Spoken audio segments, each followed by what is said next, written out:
Mic check 1 2. Kila siku ni mbio.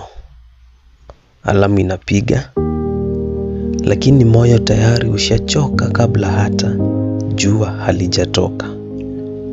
Mahangaiko ya rent, ya food, ya utaenda wapi na life.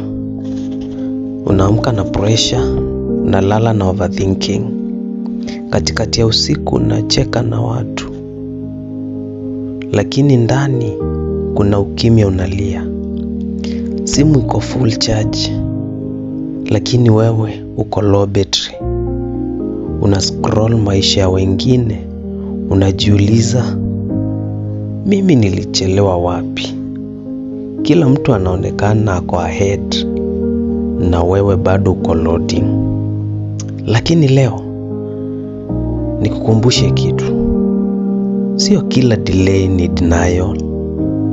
Sio kila silence ni absence ya Mungu. Wakati mwingine ni preparation.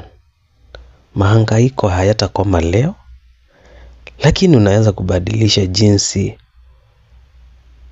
unayabeba. Usibebe peke yako. Mpe Mungu. Pumua, na kesho ikifika anza tena. Pole pole, lakini kwa imani.